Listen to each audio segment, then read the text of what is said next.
नमस्कार, अभिजित भारत मधून मी रोशनी लोखंडे आणि आपण बघत आहात ARIPL प्रस्तुत न्यूज वाइब्स। नागपूरच्या डिप्टी सिग्नल परिसरात 19 वर्षीय तरुण महेंद्र फटिंग याचा पाण्यात बुडून मृत्यू झाला आहे। तो कामावरून घरी परतत असताना मोटारसायकलसह बांधकामासाठी खोदलेल्या खड्ड्यात पडला।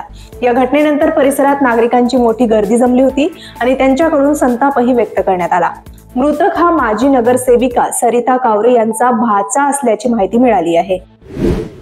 दादर भागातील छत्रपती शिवाजी महाराज पार्क येथील स्वर्गीय मीनाताई ठाकरे यांच्या पुतळ्यावर लाल रंग फेकल्याचा प्रकार समोर आला आहे। आज पहाटे कोणीतरी हा प्रकार केल्याचा प्राथमिक संशय आहे। पोलिसांनी या घटनेची दखल घेतली असून सीसीटीव्हीच्या माध्यमातून शोध घेतला जाणार आहे।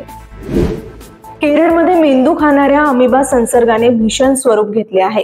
आतापर्यंत 67 रुग्ण आढळले असून 18 जणांचा मृत्यू झाला आहे। हा संसर्ग प्रामुख्याने मुले आणि तरुणांमध्ये दिसून येतो। दूषित पाण्यातून नाकावाटे हा संसर्ग मेंदूपर्यंत पोहोचतो, त्यामुळे केरळ राज्यात आरोग्य विभागाने हाय अलर्ट जारी केला आहे। रशियाने युक्रेनच्या झापोरिझिया शहरावर भीषण हल्ला केला आहे। या हल्ल्यामध्ये 100 पेक्षा जास्त ड्रोन तसेच जवळपास 150 ग्लाइड बॉम्ब टाकण्यात आले। या हल्ल्याशिवाय इतर काही युक्रेनियन शहरांनाही लक्ष्य करण्यात आले। या हल्ल्यात 2 मुलांसह एकूण 13 जण जखमी झाले असल्याची माहिती मिळाली आहे। पीछे देखो पीछे या मीमसाठी सोशल मीडियावर प्रसिद्ध असलेल्या बाल कलाकार अहमद शहाचा लहान भाऊ उमर शहाचा मृत्यू झाला आहे। उमरला अचानक हृदयविकाराचा झटका आला आणि त्याच्या हृदयाचे ठोके थांबले। उमर शहा हा अहमद शहाप्रमाणे सोशल मीडियावर लोकप्रिय होता।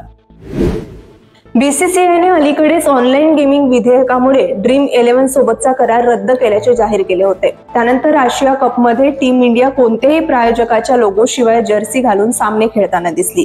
मात्र आता अपोलो टायर्स टीम इंडियाचा नवीन जर्सी प्रायोजक असणार आहे। या करारानुसार BCCIला प्रत्येक सामन्यासाठी तब्बल 4.5 कोटी रुपये मिळणार आहेत। तर देश आणि दुनियेतील विविध घडामोडींचा आढावा आपण घेतला। पुन्हा भेटूया नवीन घडामोडींसह। तोपर्यंत बघत रहा अभिजित भारत। अभिजित भारत, पहुंचे हर खबर तक।